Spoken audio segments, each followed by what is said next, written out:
Это программа «Актуальное интервью», в студии Юрий Осипов. Здравствуйте.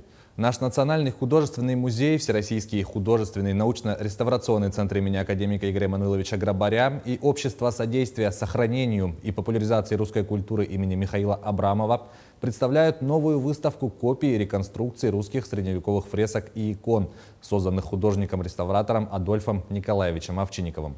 Об уникальном проекте мы сегодня и поговорим. Наш гость в студии Александр Гарматюк, заведующий мастерской иконотека Адольфа Николаевича Овчинникова, Всероссийского центра имени Игоря Эммануиловича Грабаря, город Москва, художник-реставратор, кандидат искусствоведения. Александр Анатольевич, здравствуйте. Здравствуйте. Ну и прежде всего расскажите, в чем же уникальность и особенность проекта, что будет представлено в экспозиции выставки из собрания центра имени Игоря Грабаря? Вы знаете, наверное, само по себе вот этот выставочный проект, я думаю, что особое значение имеет то, что он, благодаря тому, что выставка уже была представлена в Третьяковской галерее, затем в Дальневосточном музее Хабаровска, и здесь уже третья точка, то есть это приобрело значение и влилось в проект национальной культуры. И мне кажется, что это само по себе отражает объем этого экспозиции представленных объектов.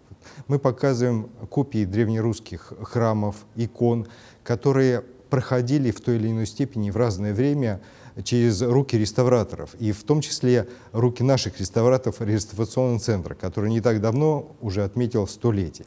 Адольф Николаевич, начиная с 1957 года, включился в эту деятельность. И с этого времени храм за храмом, икона за иконой, он не только реставрировал, но и изучал эти иконы. То есть для художника-реставратора очень важный момент, что в процессе реставрации ему открывается нечто такое, какие-то, буквально краски какие-то, он чувствует живость, чувствует общение непосредственно с этим художником. И вот эти работы являются свидетельством этих открытий и передают нам через несколько лет вот это общение. Мне кажется, что это самое главное в этой выставке.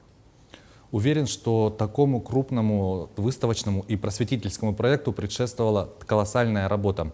Расскажите об основных организационных этапах. Прежде всего, конечно, надо сказать слова благодарности. К сожалению, Адольфа Николаевича сейчас с нами нет, но он всю жизнь потратил на это. Мы лишь подключились, начиная с 2017 года, когда благодаря деятельности и конкретных людей, и Министерства культуры было при реставрационном центре был создан еще один отдел, иконотека Адольфа Николаевича Овчинникова, который основывался на коллекции, которую он подарил России. И, конечно, первым этапом, и довольно-таки сложным, это было принять эту коллекцию, всю оформить правильным образом, как музейные экспонаты, а затем и столкнуться и решить проблемы, как их экспонировать, потому что многие из этих артефактов это просто, например, огромные листы бумаги, кальки, которые в натуральную величину передают фрески. Конечно, это же фрагменты, но как их представить публике? На самом деле опыта таких больших бумажных калек практически не выставлял никто. Иногда они достигают размера 80 сантиметров, но метра на 3, а иногда на 5 метров. И впервые это было представлено в Третьяковской галерее, где мы специальные приспособления делали. И в этом случае мы, конечно же, пользовались прежде всего своим опытом реставраторов, чтобы понять, как безопасно, как деликатно это представить.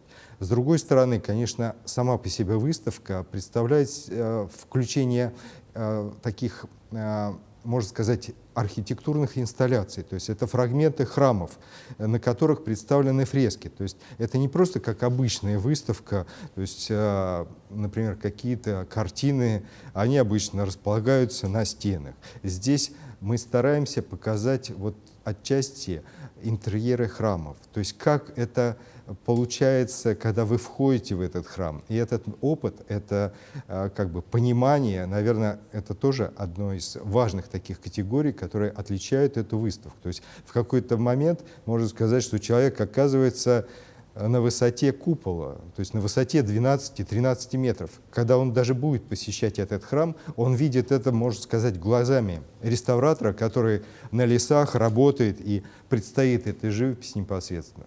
Мне кажется, что вот чтобы подготовить это достаточно большой и серьезный труд. Помимо этого, конечно, пути дороги достаточно большие.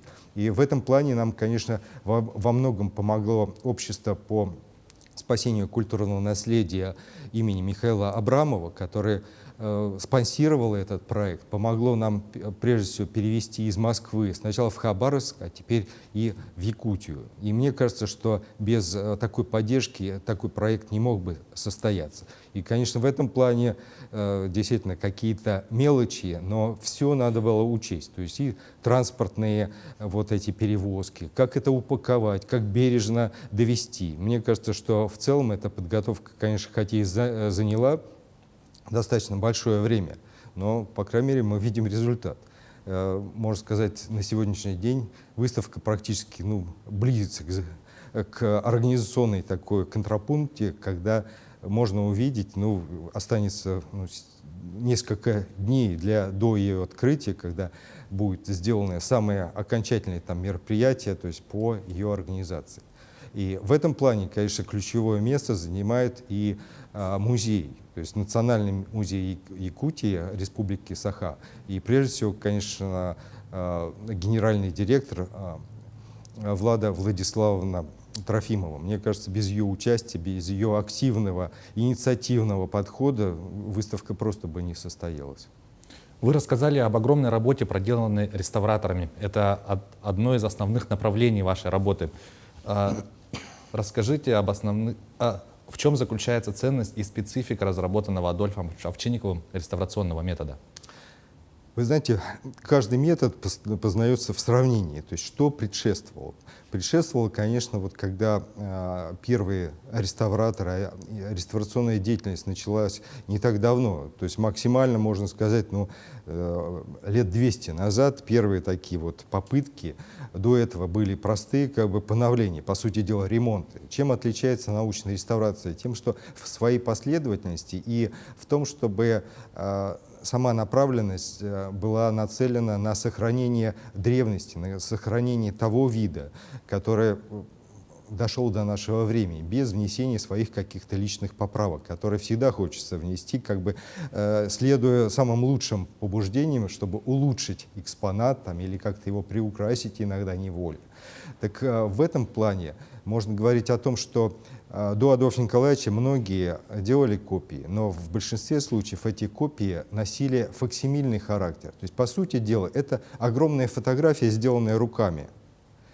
В отличие от факсимильной копии, Овчинников начал разрабатывать копию-реконструкцию. То есть сущность этой копии-реконструкции заключается в том, что на основании того реставрационного опыта, тех исследований, которые мы проводим в течение реставрации, создается модель, как художник работал несколько веков назад. То есть, когда ты работаешь с памятниками XII века, ты постепенно постигаешь материалы, постепенно постигаешь даже энергетику этого художника. И вот именно эти копии стараются передать и материалы, и даже тот темп, с которым художник работал. Мне кажется, это принципиально отличает эти копии от фотографии или факсимильной такой копии, которая лишь визуально нам передает поверхность.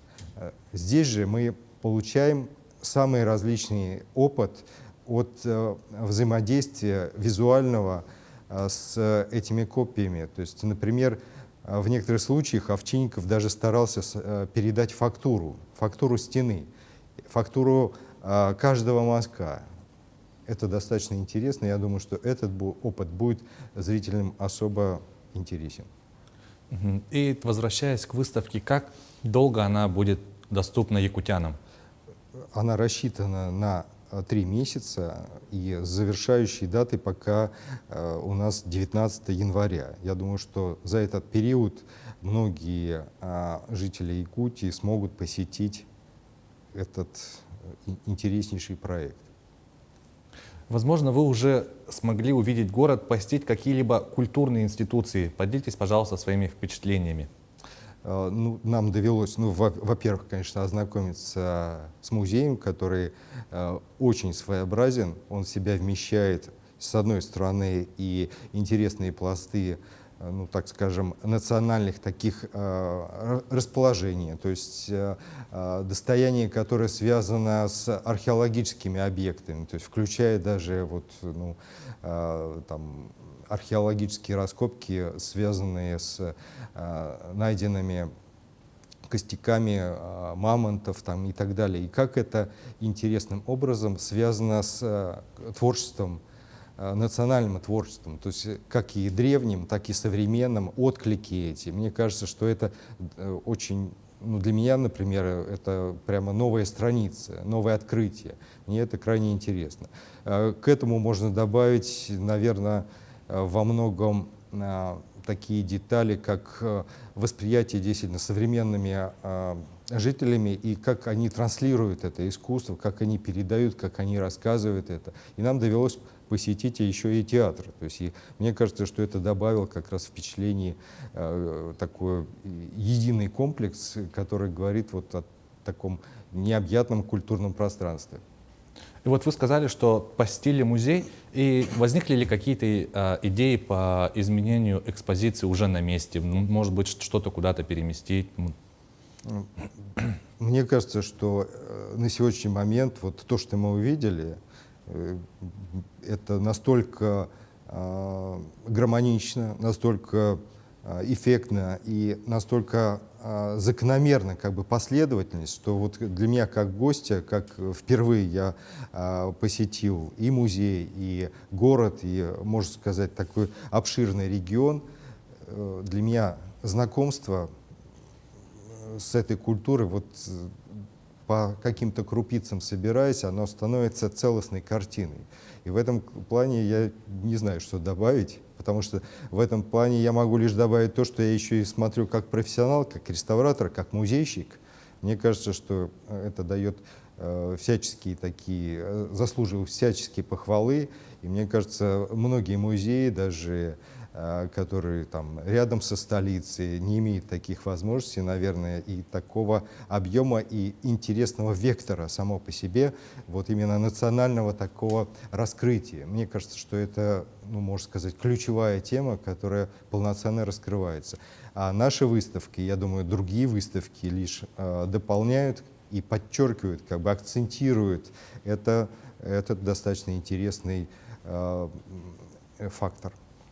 Что ж, Александр Анатольевич, спасибо, что нашли время, ответили на наши вопросы, за очень интересный разговор. Уверен, что эта выставка, экспозиция откликнется в сердцах очень многих людей. В завершение я хотел бы поблагодарить вместе с сотрудниками музея за помощь Гавриила Николаевича Алексеева, который во многом и его сотрудники помогли. Это Якутскэнерго.